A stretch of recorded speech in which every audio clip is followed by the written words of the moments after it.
Hello and welcome to today's webinar presented by Dlubal software. Today we will be working in our finite element analysis and design software, Rfem.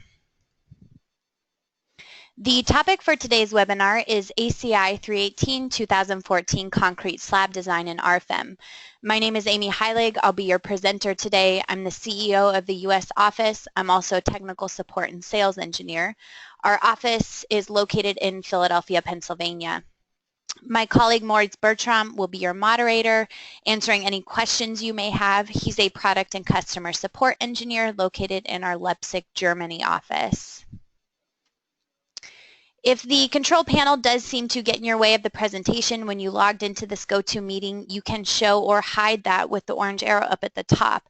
We want to encourage everyone to ask questions throughout the webinar. You can use the same dialog box to do so.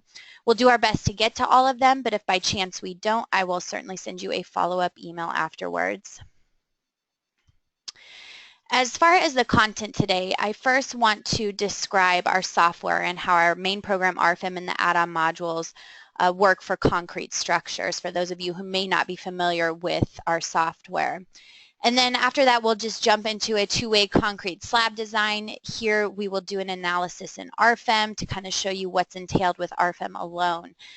And then we'll do ACI 318-2014 reinforcement design using our add-on module RF-CONCRETE surfaces. We'll also be taking a look at deflection in regards to creep and shrinkage using our add-on module RF-CONCRETE Deflect. And throughout the example, we'll be taking a look at our results, evaluating what they mean and how they can be applicable to our design. And then lastly, I want to show the export of the reinforcement data to maybe a few other programs that you're familiar with, but that we do integrate, so that maybe you can do some reinforcement design details, some drawings in programs such as AutoCAD and other reinforcement programs. So the concept of the add-on modules for concrete design. Our main program Rfem is where you're going to be doing all of your loading, your modeling. You can apply your load combinations according to different standards. We integrate with BIM software such as Revit, Tekla. And you can also run a full analysis in Rfem. So if by chance you're just simply wanting the internal forces such as your moments to do your reinforcement design by hand, then by all means you can do this in Rfem alone. Now our add-on modules come into play when you're wanting to do reinforcement design according to the ACI 318-2014 and several other international codes. For our concrete structures, RF-CONCRETE, we kind of have two segments here. On the right-hand side, you can see that we have RF-CONCRETE members and columns. And if you were present at my webinar that I gave about a month ago, I really just focused on the design of beams and columns for strength and serviceability limit state design. We also took a look at deflection analysis according to the ACI 318-2014. So this is really only for framework type structures. Now our other program, RF-CONCRETE surfaces that you see over here on the left, this is for any type of slab element, surface element, walls, plates, shells. And here we can also do a strength and serviceability limit state design according to the ACI 318. We also have several international codes for all of these modules as well. Now, as far as deflection, today we will be using RF-CONCRETE Deflect. So RF-CONCRETE Deflect is a linear elastic analysis to take into account creep and shrinkage. Now, it is integrated directly within our RF-CONCRETE surfaces add-on module. We do have another add-on module called RF-CONCRETE Nonlinear. This is for nonlinear analysis. It's a more exact approach, and this will use our exact crack sectional properties to calculate our deflection. RF-CONCRETE Nonlinear is only available for serviceability limit state designs in these add-on modules. We will not be getting into this today, but if you by chance want to get into more of an exact approach, then this is certainly the way that you want to go. And with that, we can jump directly into our Rfem model. So in order to save some time here, I went ahead and modeled a basic slab here. Now there's quite a lot of other details going on, but you can see that as I hover over these 4 slabs, I created them as 4 separate slabs because these 2 smaller slabs over here are being cantilevered out from our supports. This will come into play later on when we're doing a deflection analysis. Now, we also have some supports applied here. So maybe this is an elevated slab type application where we have some walls framing in underneath as well as some columns. And we need to either model those columns and walls or take into account with surface supports, or sorry, with surface line supports and nodal supports. So you'll notice here that this is a particular line support. And if I double click on it, a line support, we have our typical hinged and rigid, and if I go into my application, you'll notice that we also have the ability to define spring constants for partial fixity. We have nonlinearities, things like sliding, friction. We can have a failure in case of a specific moment or force. But we also have this very useful feature called an elastic support. And that's what I'm utilizing in this example here. If I go to my wall parameters for a line support, the only thing that I need to define is essentially the width of my wall, 8 inches, and I define the height as 10 feet. Then I give the wall a specific material, 4,000 psi concrete, and I define the support conditions at both the top and the bottom. Now you'll notice that the program automatically comes up with these effective spring stiffnesses to apply in the model, and they're applied to every single FE element along the length of that line support. So rather than manually entering in what should be these effective spring stiffnesses, you can take this all into account by filling out this edit wall parameters here. So it's a very useful feature. And in the same sense, if I zoom in here, we'll assume that this is maybe some type of column supporting it from the underside here. If I double click on my nodal support and go into the details of this, I have that exact same option but to take into account a column instead of a wall. And I go into the details here. Again, I'm just kind of defining some of the geometric properties such as an 18-inch by 18-inch column. I give it a material, concrete, 4,000 psi, define the height as well as my support conditions at the top and the bottom. And then again, the program is coming up with these effective spring stiffnesses in both the translation and rotation global directions and applying it into the model. So this is nice as well for issues like singularities. With finite elements, sometimes we get singularity where we're applying all of this load at this single node here. Well, these specific type of supports help distribute that load over the column head, 18 inches by 18 inches. So essentially, those are just some automatic features we have in the program to take those other elements into account. You'll also notice that I have my finite element mesh defined here. The default is 1 foot by 1 foot. Maybe around these particular column locations, though, we'd like to define more of a smaller finite element mesh. Now, we could do so for the entire model, but the problem with that is that it's going to really significantly slow down our solve time. So that's why in Rfem, we give you the option for FE mesh refinements. And what we have is FE mesh refinements about a particular node, maybe a line, a single surface, or a single solid. And you can see for this application, I defined this FE mesh refinement about this node. I gave it a radius of 3 feet. I gave it a target FE length on the inner and outer sides. And then what the program is going to do is it's going to transition quite nicely from the smaller FE mesh into the larger FE mesh back into our global settings. So again, this provides a smaller FE mesh without slowing down our solve time because we didn't change the entire structure here.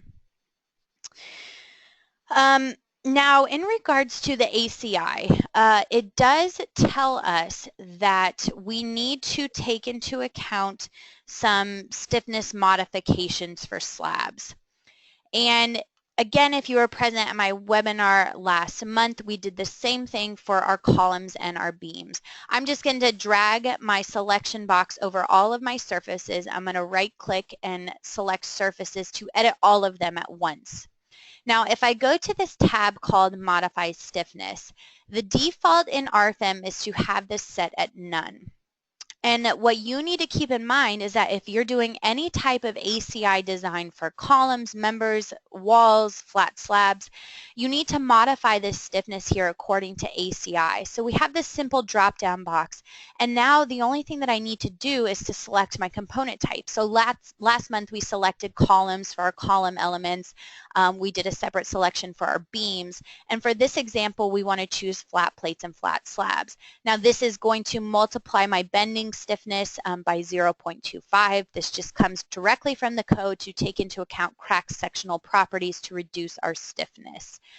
So we will leave all of these flat plates and flat slabs with this multiplication factor. Now, the other thing that we get asked quite often is how to take into account a one-way versus a two-way slab. So when I go to draw in my typical slab surface element under my General tab, you can see here that my stiffness is set to standard. I've defined my thickness as 12 inches.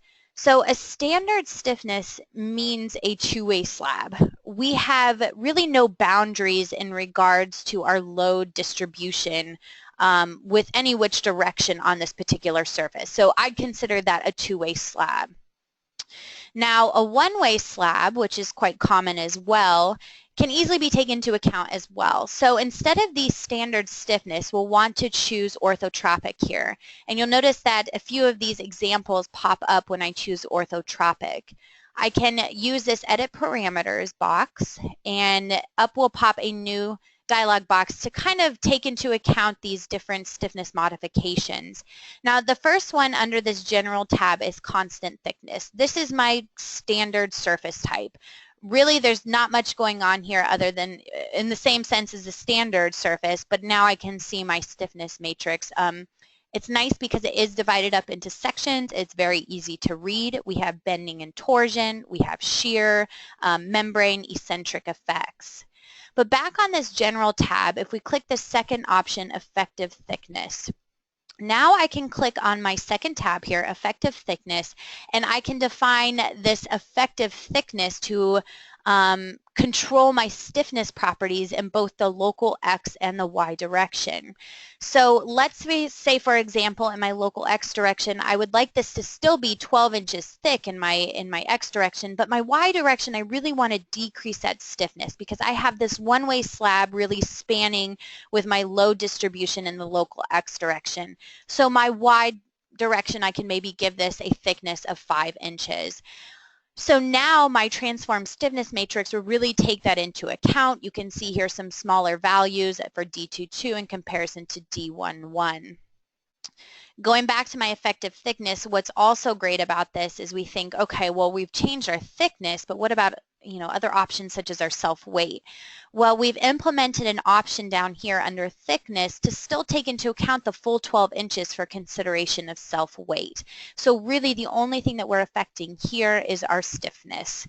So that is an option for a one-way slab. Now back on the General tab, we have a few other options. For example, defined by stiffness matrix. You can enter in your own values here for your stiffness matrix if you do know them.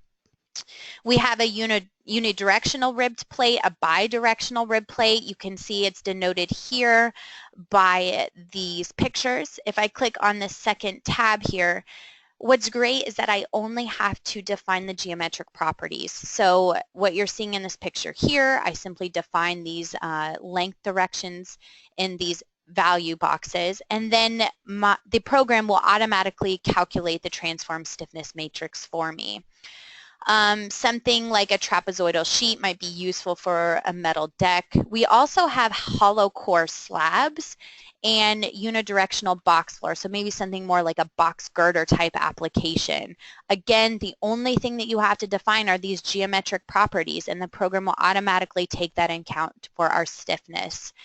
We also lastly have grillage, which is maybe something more like a waffle slab. Again, just defining those geometric properties on the second tab here. So for our particular example today, we will be doing a two-way slab, so we will just stick with the standard slab stiffness.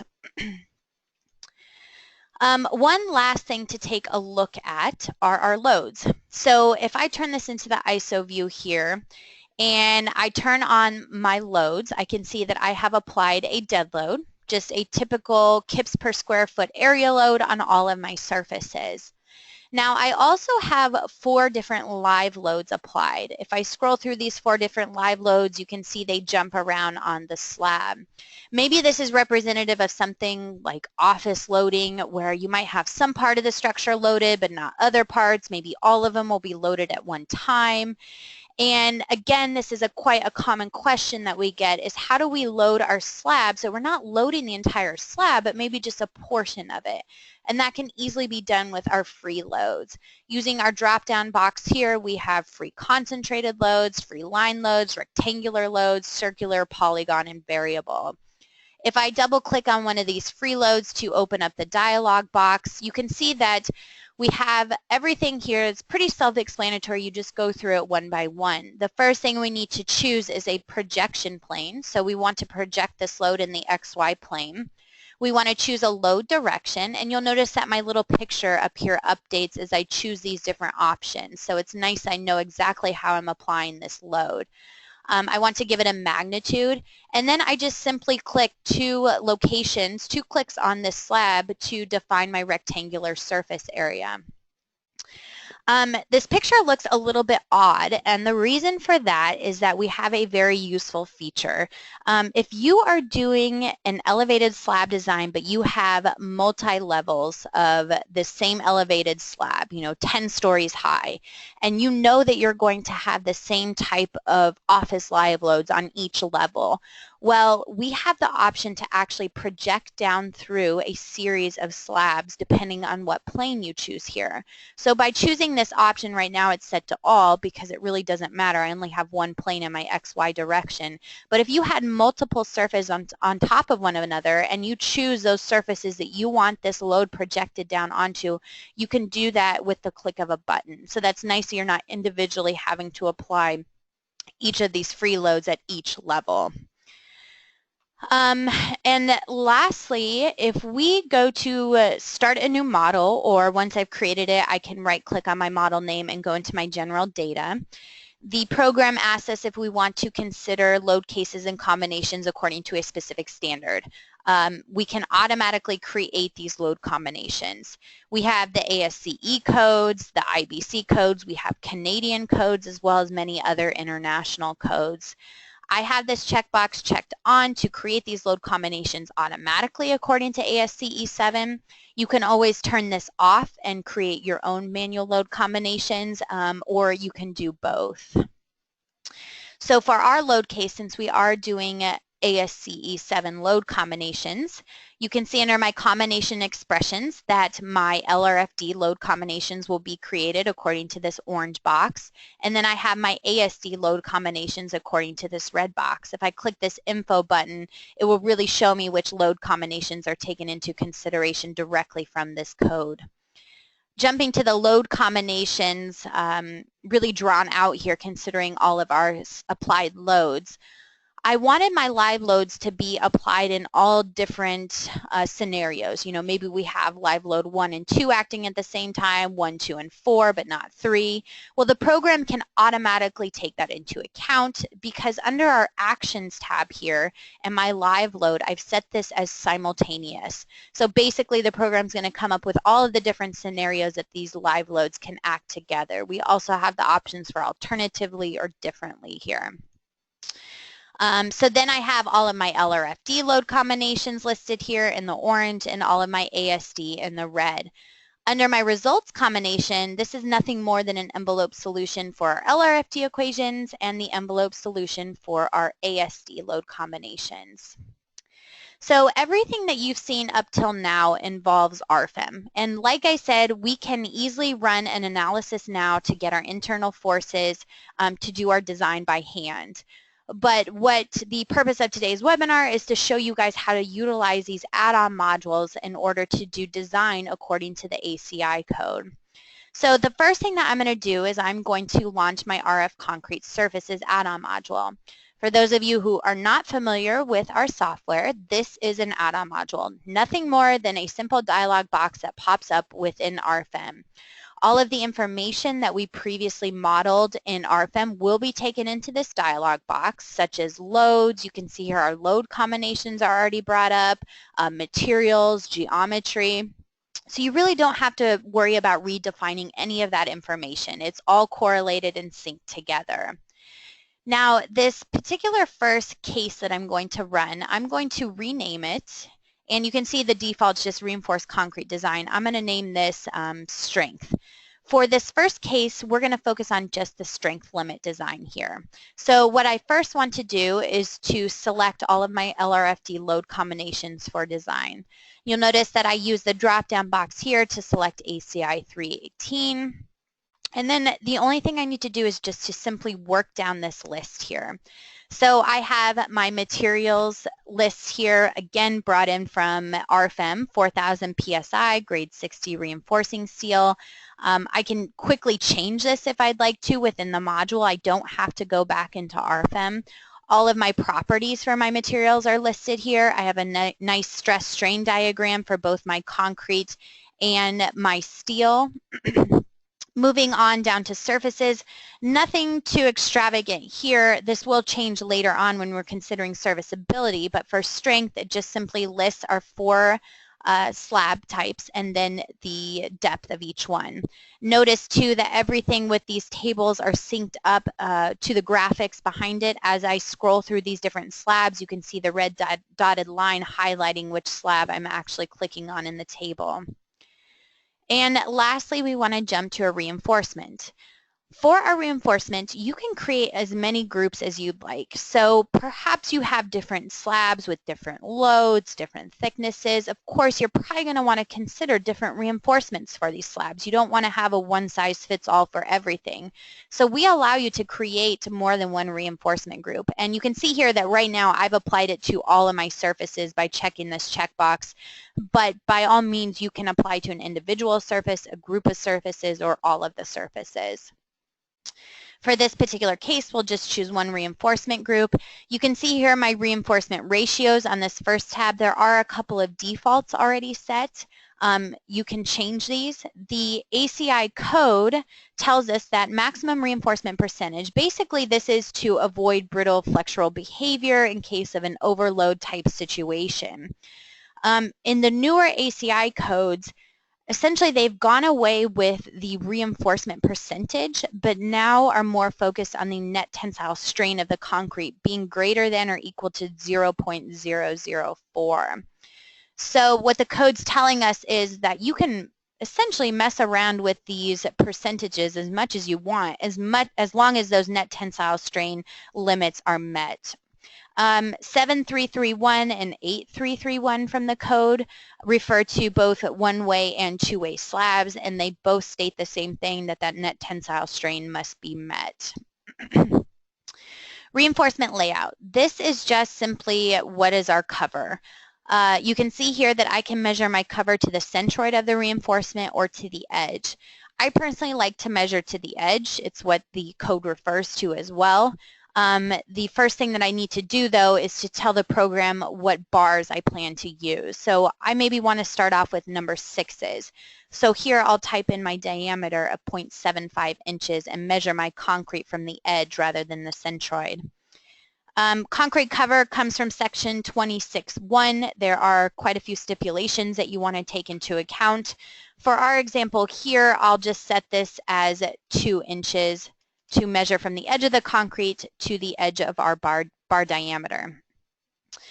Something interesting here, we have the angle set at 0 and 90 degrees. So this is we have 2 different reinforcement directions, and right now they're set 90 degrees apart from each other. But you have all the control in the world to change this if you'd like. You know, not everything is as simple as we want, especially with more complex designs these days. So maybe you have a load distribution type that maybe calls for something more like 45 degrees for your second reinforcement direction. That's totally possible here. It doesn't have to be your strict 0, 90 degrees. You even have the ability to add in a third reinforcement direction, say 0 degrees, 90 degrees, and 45 degrees. So really a lot of control here, kind of outside just your simple square slab design. We try as much as possible in Rfem and our add-on modules to give you a lot of that control. Longitudinal reinforcement. This is our provided basic reinforcement. At this moment now, I'm going to leave this all as zeros. I want the program to tell me what is my required reinforcement based on my applied loads. I don't want to have any influence at all right now by saying, okay, well maybe I'll try number 6 at 12 inches on center. I just want the program to tell me what's required. So that's why I'm going to leave this all as 0 for right now. Down at the bottom here, we have a few options. Basically, we can increase our required longitudinal reinforcement to avoid shear reinforcement. You know, some design situations call for the situation where you don't want any shear reinforcement, but rather we'd like to increase our longitudinal reinforcement, which in that case you can certainly select this option. For us, we will be designing both shear and longitudinal reinforcement. ACI 318.14, this is just some standard references. Minimum longitudinal reinforcement for plates is selected right now. We also have walls if we were doing wall design. Minimum shear reinforcement and nominal shear strength, some standards here. Our strength reduction factors come from the code, section 21.2.1. If we've done any type of concrete design, we're familiar with what these strength reduction factors are, and the default is set what the code calls us to do at the moment, but you can certainly change those as well. Design method. Here we can design for optimization of design internal forces or no optimization. I have this left as a default for optimization of design internal forces. And the only thing that we need to do now is just to run a quick calculation. So what is going on in the background is that we're running all of those LRFD load combinations in Rfem, and it's bringing all of these internal forces into the add-on module so that we can get our reinforcement strength design. Then all of these results will be shown directly in this add-on module. So you can see here that our results tab popped up down here at the bottom after we ran our analysis, and basically this total will just be a summary of what's required. I have my AS1 in the top direction for both 0 degrees and 90 degrees. I have AS1 and 2 in the bottom direction, so that's 0 degrees and 90 degrees, and then I have my required shear reinforcement. What's also nice is that we have this little design details button down here. If I click this, this is all of the information that you could possibly need to understand where the forces came from, where the design numbers came from. You can see here that these are all collapsible, so you can really get into detail. What I really pride our program on is we're not a black box program. We get very little tech support questions on people not understanding, engineers not understanding where the numbers came from within the program. So we try and give you as much information as possible. And what's great too is that we even show you the FE mesh point, and we show you where you're at on your slab surface. So this is our slab surface that came from Rfem. You can export all of this information to Excel at the click of a button to do some further sorting. You can print this information. We can easily jump to our longitudinal reinforcement down here for both top and bottom, and to our shear reinforcement. So again, if you have any questions about where this design information came from, that's probably available in this design details. We can also view this reinforcement design for each surface. Again, we correspond, or we synchronize the table with the view in the background in Rfem. So this big red arrow is always going to tell us where we're at according to this point number here, and the surface is highlighted as well, showing you which surface you're looking at, which we're looking at surface number 1. And then we can view it by point. This is a rather extensive table, as you can see. These are the different FE mesh points throughout the program. Again, as I click through them, the picture in the background will sync with where I'm at on the table.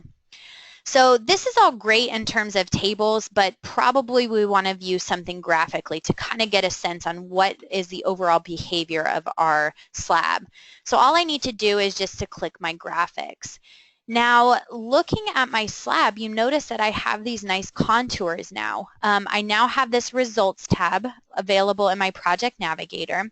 I know I'm in my concrete surfaces add-on module still because, as you can see, I have all my different load combinations, but we have RF concrete surfaces selected in our drop-down box. Now, I can see my required reinforcement. I have my nice table here to show the different contours and in inches squared per foot, what exactly is going on. If I take a look at my reinforcement direction, I have this red arrow indicating which direction my reinforcement is spanning. Now I can scroll through my AS at the top in the 90-degree direction.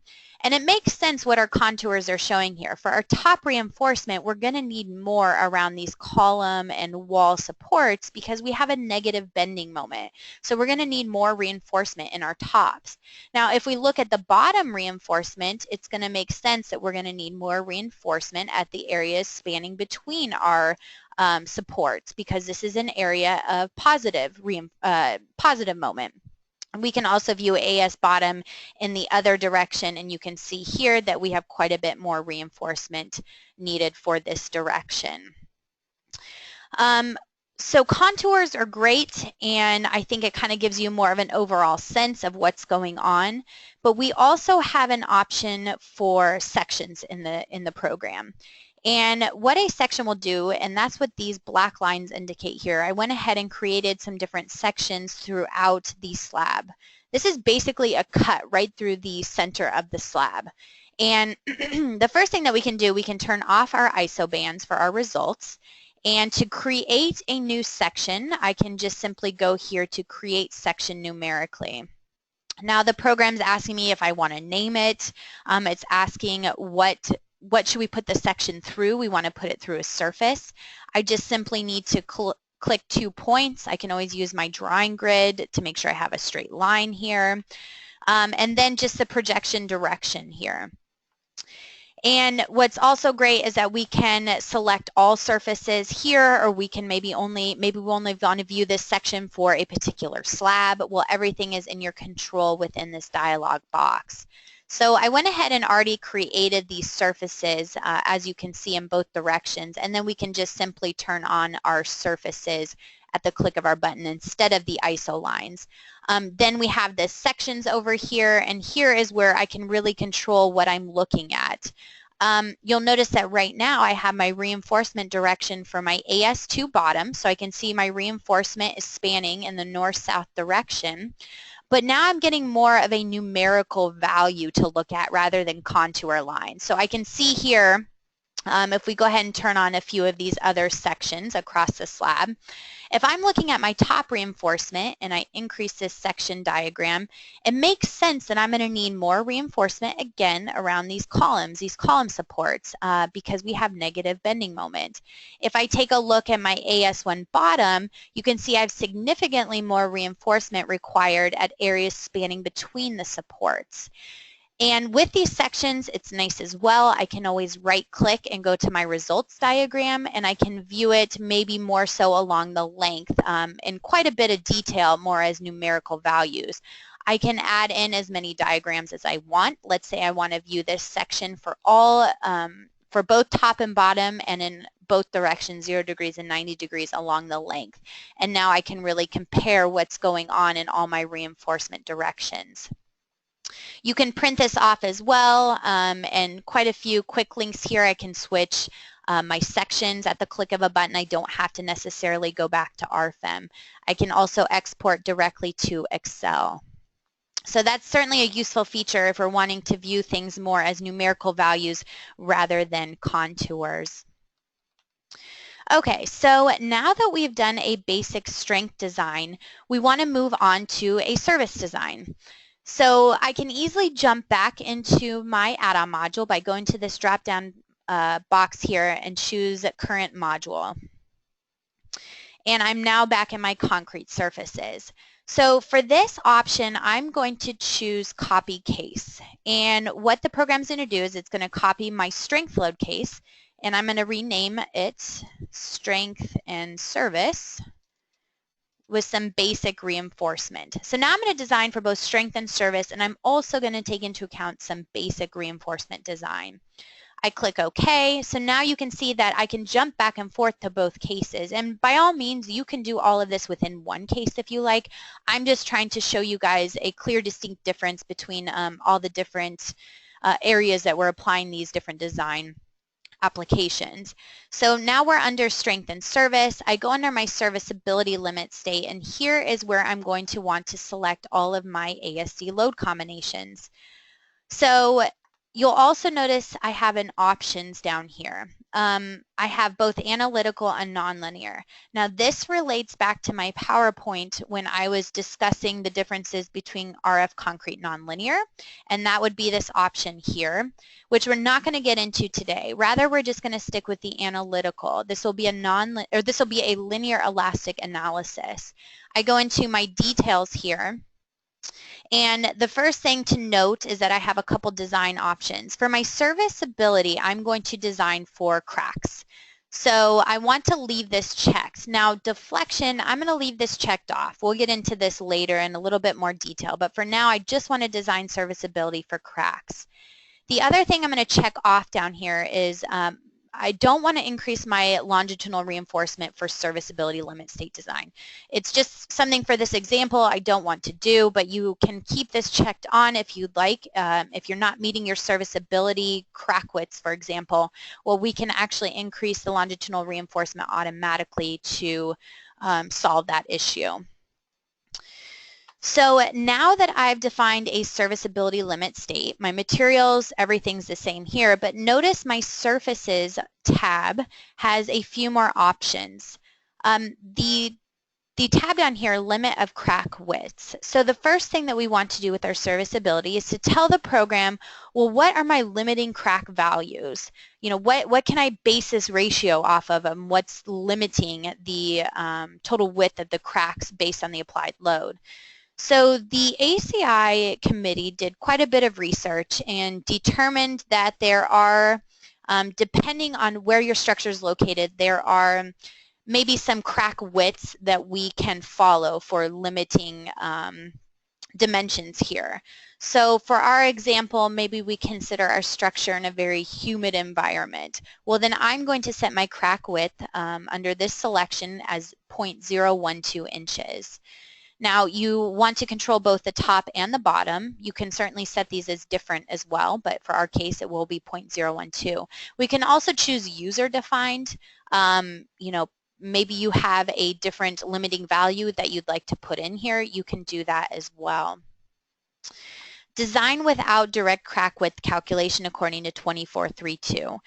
The ACI code tells us in section 2432 that it's not so much, you know, a given equation for what we should limit our crack width to, but the code tells us that we should really limit our spacing of our longitudinal reinforcement to decrease the cracking of our concrete. So by having this selected, the program will know to follow the stipulations that the code calls for in this section to limit our spacing of our longitudinal reinforcement. This other option, design with direct crack width calculation, this comes from more of a theoretical equation. It's the Gergely and Lutz equation. This essentially will calculate a crack width for us based on our applied loads and our specific elements that we've modeled. So by having both of these checked here, we'll see in our results what exactly is shown in terms of our ratios. Okay, under reinforcement here, everything stays the same except for when we jump to this longitudinal reinforcement. So initially I had left this blank, but now I want to provide some basic reinforcement. So what's nice is that we have this library that we can pull open here. Now, if you jump down to the United States, we have welded wire fabric reinforcement already selected here, or already an option to select here within the program. I know when I did design for precast concrete bridges, we only used welded wire reinforcement. So this is nice that you don't have to manually apply these specific properties of our reinforcement, but you can bring them up from this library directly here. For our example today, we'll probably be using reinforcement bars at a specific spacing. So that will be this option right next to it. You can see here that the only thing I need to do is to specify my diameter of my rebar. So maybe if we try number 6s, we'll use 0.75 inches for our diameter. And the rebar spacing, let's try 10 inches on spacing, or on center. And I'm going to apply this to both the top and the bottom, and both the 0 degrees and 90 degrees. If I click OK, you'll see the program automatically fills in the reinforcement area for all directions in both the top and the bottom. Additional reinforcement for serviceability state design. If I have a little drop down here, and if I click on this info button, this kind of gives me a little bit more information of exactly how this is being applied.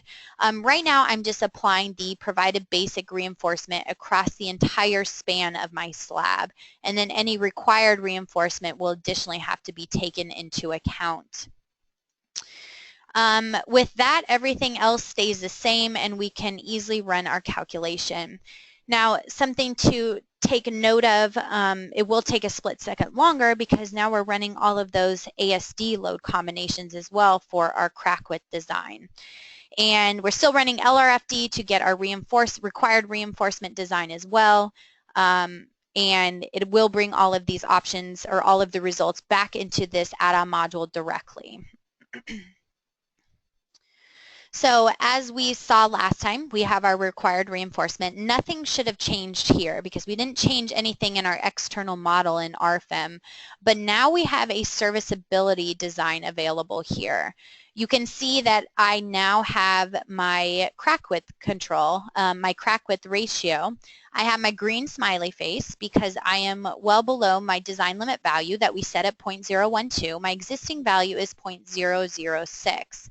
And you can see the information where this comes from, the Gurgley-Lutz equation that I explained before. We're actually calculating a specific crack width. We're also meeting the allowable spacings according to the code that we set in the limiting factors as well. Again, you can press this info button to get all of the possible information that you need and which location you're looking at exactly for how those calculations were derived.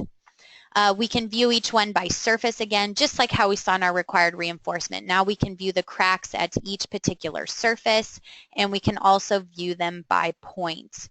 Again, we can jump to our graphics view here, and I'm going to turn back on my ISO bands, turn back off my sections, and now we have this whole serviceability limit state design. So I can actually view my contours for my crack widths as ratios. So you can see here nothing is in red, so nothing is greater than 1. I can view each crack ratio by the top, and this kind of makes sense what we're seeing. We would expect cracking to occur on the top near the columns where we have negative bending. As for the bottom, again, this is exactly what we'd expect. We expect to have cracking in between our supports on the bottom. We can also view the crack width numerically according to the Gurgley-Lutz equation for both the top in either direction and the bottom in either direction. And just like before, we can always turn on these sections here, turn off our ISO bands, and view them more numerically if we'd like. So that's also an option. So turning back on the ISO bands, and now that we've seen the serviceability design, we did add in some basic reinforcement. So we now have some additional options up here. I have my original required reinforcement for, let's say, my top and my bottom. This is nothing different than what we saw for before. But now you'll notice under my provided basic reinforcement and my little panel here, it's telling me I now have 0.53 inches squared per foot across this entire slab. No matter which direction I change it in, it's still 0.53. That's because we applied the same number 6s at 10 inches on center, top and bottom in all directions. Now, here's where the fun part comes in. So we provided these number 6s at 10s, but how does that compare to our required reinforcement? Well, we have a nice feature here called AS required over AS provided. This is showing us our ratios. So if anything is over 1.0 here, then we obviously know that we have some issues to deal with in terms of adding more reinforcement. If we jump to our top reinforcement, we obviously have some areas near these columns and wall supports that we just simply need to add more reinforcement. The number 6s at 10 are not meeting what my requirements are. I can see that based on these contour lines. Same thing with AS top in the other direction, and then I can view my bottom as well. The bottom's a little bit better, but again, maybe we have some overstressed situations down here where we have a longer span. So how exactly do we deal with that? Well, this is where we want to jump back into our RF-CONCRETE Surfaces add-on module. And under reinforcement here, and longitudinal reinforcement, this is where we're going to now provide some additional bars at a specific spacing, maybe around those columns and wall supports. So under the Details tab and the Reinforcement tab, we have either the automatic arrangement of our reinforcement or the manual definition of the reinforcement areas. I'm going to choose manual definition. And you'll notice that the display really changed quite a bit when we selected that. We now have this provided additional reinforcement. So this is great for you as an engineer if you want to have a lot more control over where you're placing your specific reinforcement. If you want to tell the program, hey, this is what I'm going to put in, can you tell me if it meets what is required? And you'll notice that I have my provided basic reinforcement still here. We can certainly leave this in here and it will be applied to the entire slab just like what we had done before. But I'm actually going to zero these out because I'm going to apply these number 6s at 10 inches on center manually. And we again have several options here. We can apply it as a rectangular reinforcement, polygonal, circular. So again, we really try and step out of that simple box that if you have this structure that requires some circular reinforcement area, it's no problem in the program. So I've zeroed out this provided basic reinforcement and I'm going to add that in by hand now. So I'm going to apply my rectangular reinforcement and this dialog box should look pretty familiar. This is similar to what we saw for our freeloads. And what we can do is simply select the surfaces. Again, if you have multiple levels of elevated slabs and you're going to reinforce these columns the same at every single level, well, this would be a great time to use the projection throughout all the different surfaces. Again, not really applicable in our case because we only have one surface here. The projection plane will be in the XY direction. Again, we can pull out this welded wire reinforcement if we'd like according to these rolls or sheets, or we can define our diameter of our rebar at 0.75 at 10 inches on center. Now, I want to apply this to both the top and bottom in the 0-degree direction. And I simply just choose my 2 points to apply my number 6s at 10, and I'm going to choose the entire slab here. I click OK, and now I have this table available that I can see I've applied to both top and bottom in the 0-degree direction, number 6s at 10 inches on center. I want to also use that same dialog box, but I'm going to change that to 90 degrees. The program remembers my input from last time. I click OK, and now I have top and bottom in the 90 degree. So the other thing to take a look at is we can view all of this visually. So now if I turn on my panel here, I can see I have 0.53 according to this table in all my different directions. Now the whole purpose of this was to add some more reinforcement around our columns. So I'm going to go back into this dialog box, and I'm going to change this back to 0 degrees. And let's say around our columns, we maybe will want number 8 at 8 inches on center. So quite a bit more reinforcement there. So our diameter will be 1.0. Our bar spacing will be at 8 inches on center. Now, instead of selecting 2 specific points, we can use this other option to select a rectangle. Now I can select the center of my column and simply expand this out so that my additional reinforcement is now as a rectangle around that particular column. I click OK. I look at my table. It's existing here in the 0 degree direction. I want to do the same thing again, and just all I have to do is change this to 90 degrees.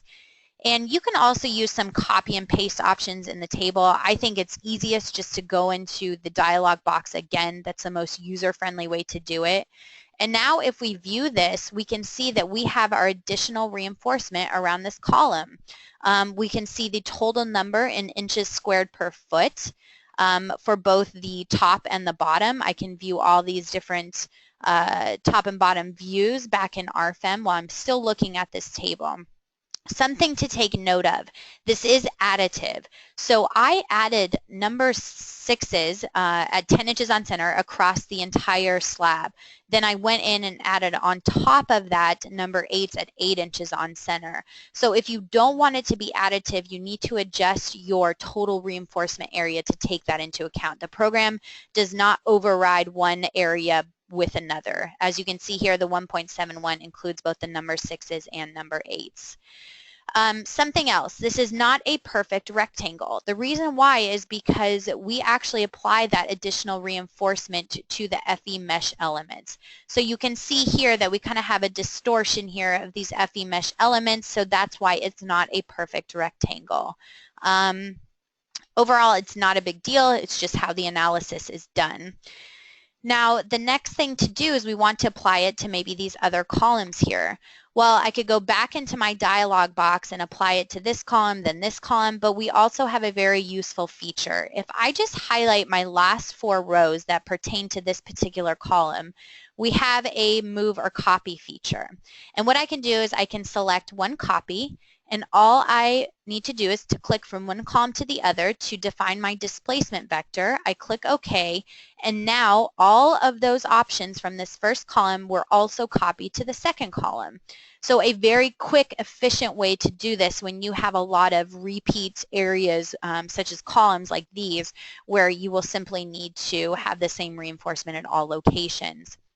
Now I can do the same thing for my last column with my move and copy. By just selecting my displacement vector, I click OK, and easy enough.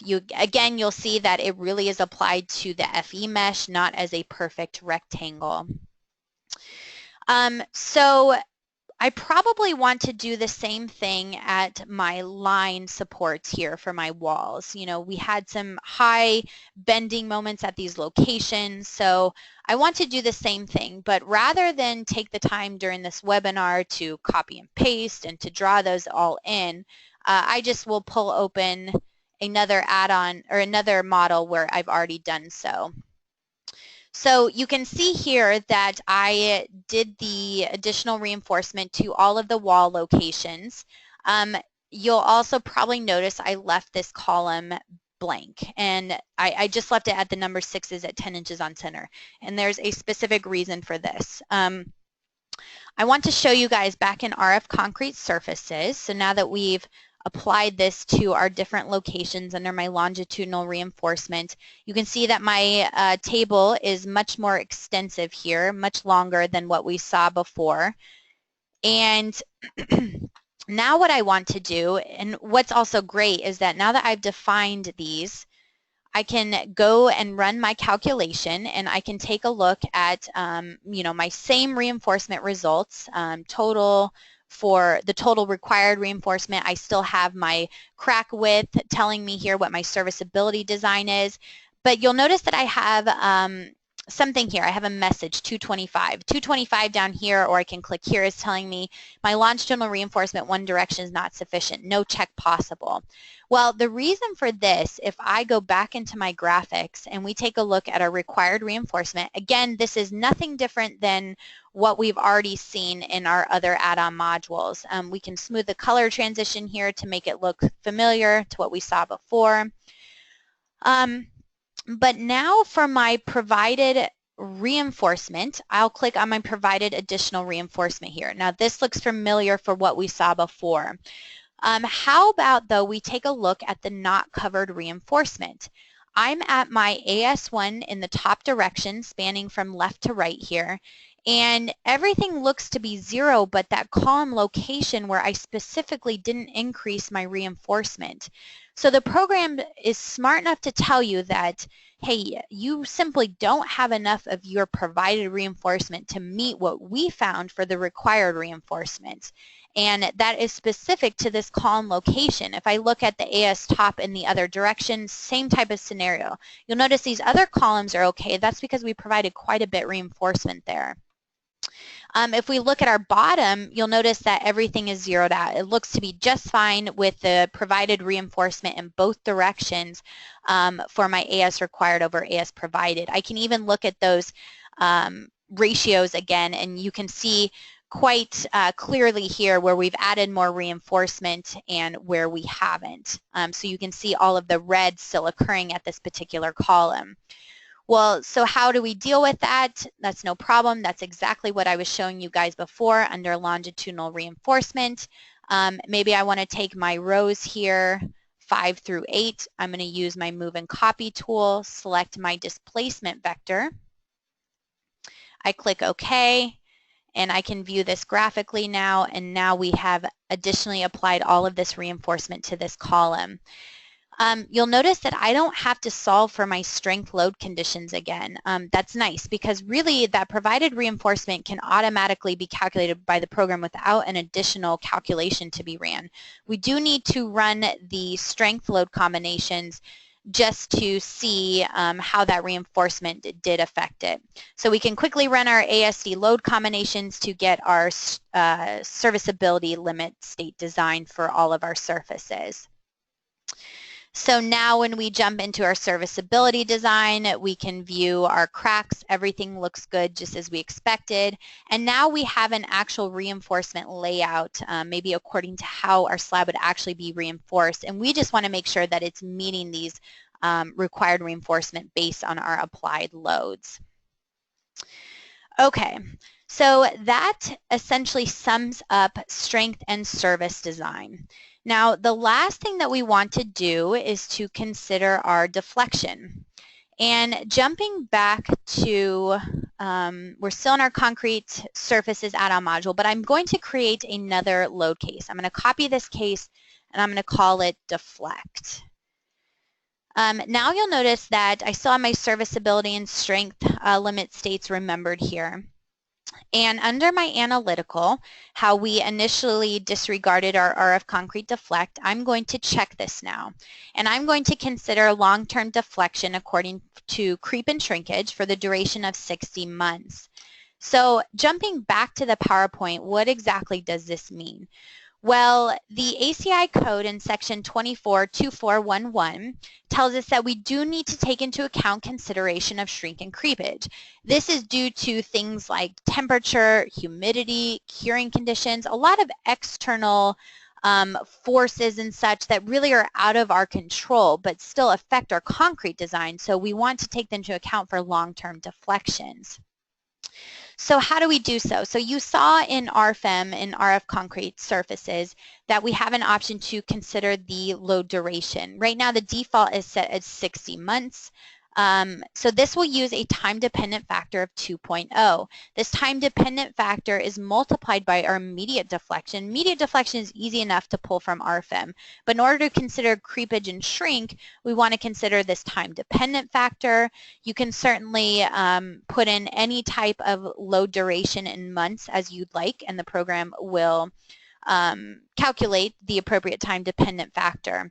And then we will use equation 242411 from the code to apply this time-dependent factor. In the commentary of section 24241, the code tells us that this equation can be used for both one-way and two-way slabs. So there is no differentiation here between one-way and two-way slabs. We should be able to do it for both. So tension stiffening is basically a consideration of the stiffening effect on our concrete in tension. So here, additional tensile strains beyond zero strain in the concrete will be considered when we do have this checked. So the default is to have this checked on. I click OK. Now when I jump down to my Surfaces tab, we have another option here in addition to our crack widths. It's called Deformation Analysis.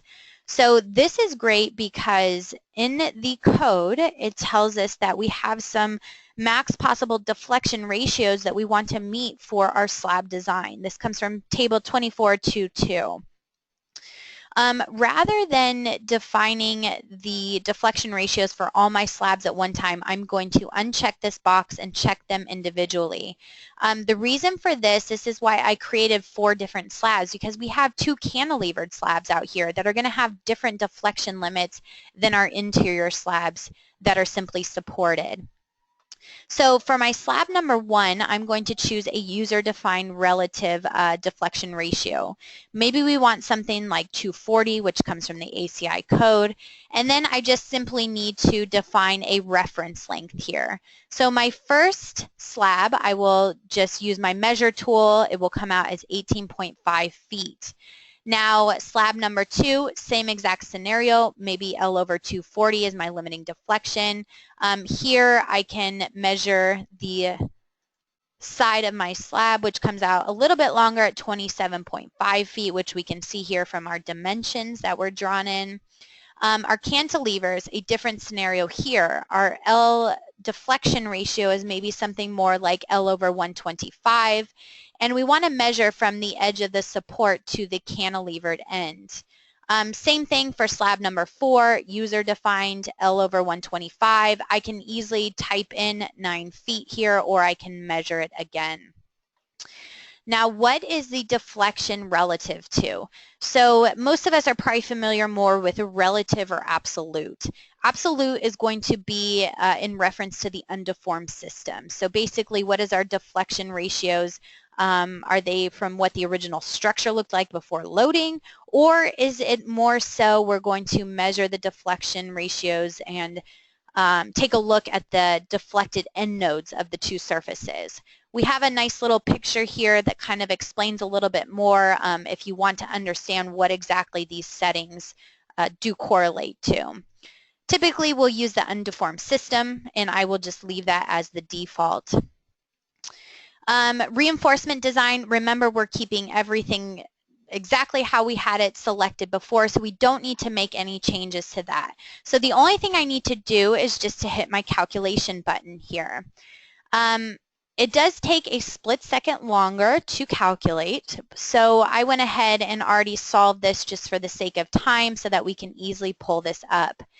So if I were to run my calculation, what would pop up then is exactly what you're seeing here. I moved down to my serviceability design, and now in addition to my crack width, which you saw that we were just fine on, we're at 0.2 now, I have my deflection ratio. I have a red sad face here because we unfortunately are over 1.0 for our deflection.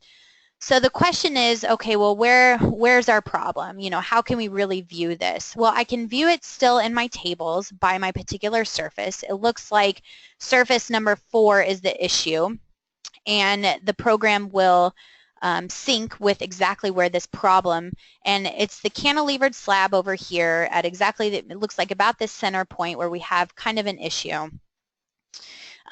Maybe we want to jump to our graphics here, and again we can view maybe our deformations. We can view it in terms of our local deformations. We can see that, sure, this is certainly an issue whenever we're looking at our concrete design. I can even turn on my regions or my sections here to take a look numerically by turning off these ISO bands. We have a deflection of 1.262. I can view this again by going to my results diagrams to view everything graphically here as well, and add any more of these deflections that I'd like to do. So how do we solve this issue with deflection? Well, there's quite a few options here. You know, reinforcement may control some of it. Obviously, we want to take a look at our applied loads, but probably the easiest way is just to jump back into our RF-CONCRETE Surfaces add-on module, go to our Surfaces tab, and our original depth or thickness of our slab was set at 12 inches. Maybe we just want to increase this to 14 inches. And you can do so directly in the add-on module. I don't need to do it in Rfem. What's nice about this is if we're just kind of playing around with the structure, seeing what works, what doesn't work, I don't have to keep going back and forth into Rfem. I can do everything within this add-on module. You'll notice I get this notes message down here. I can check my messages. It says the thickness in Rfem and RF-CONCRETE are not identical. This is just a little warning in the program telling you that if you were to go back into Rfem and to do any more type of analysis, you'll want to change that surface thickness to 14 inches as well in there, just so that if you're doing any other type of analysis outside of this add-on module, it will be taken into account.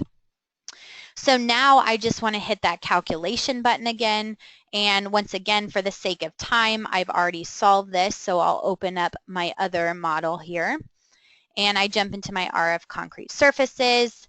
And let's say we were just running our analysis here. Again, you can see I'm using 14 inches for the thickness of my concrete slab. And now under my serviceability design, I have my green smiley face. He's telling me that, okay, your design limit value is 0.864. After I increase the thickness of my slab, I'm now at 0.637. So everything looks great in regards to my checks in terms of serviceability. And we also know that we're already meeting our strength demands for our required reinforcement. So essentially, our surface design is done. A couple other things to note here. We do get asked if the RF-CONCRETE surfaces takes into account the differences of one-way versus two-way slabs. Yes, it does to a certain extent. Now, there are some differences with two-way slabs in terms of shear and bending strength that we simply can't take into account in this module alone. That would be more of our add-on module RF Punching Pro. This right now is only for Eurocode, so we do plan to implement the ACI code hopefully in the near future for punching shear checks for elevated slab design. We know this is important for elevated slab design as well for the ACI, so we plan to do that sometime in the future. One quick final thing here that I want to show you guys, if we go back to, let me go back to my current module. And I want to take a look at my graphics, my results, and my required reinforcement. I'm looking at the top here. I want to quickly show you how to export this into some additional programs. If we just go to File, Export here, we have the option to export as a Dxf file. We have some other options here for reinforcement design, Nemeshek, Stracon. And if we're using a Dxf file, we have this additional tab here where we can select our surfaces that we'd like to export, and we can export those ISO lines and ISO bands. We just choose the projection plane, we click OK, it's going to save our Dxf file here, and then I went ahead and just imported this directly into AutoCAD. So this is everything taken directly from Rfem straight into AutoCAD. I haven't done anything with it here in AutoCAD. And you can see that we have all of our contours shown. We do have a color scale down here. And then you can further use this for your detailed drawings of your reinforcement and such. So that's essentially what I wanted to show you guys with exporting.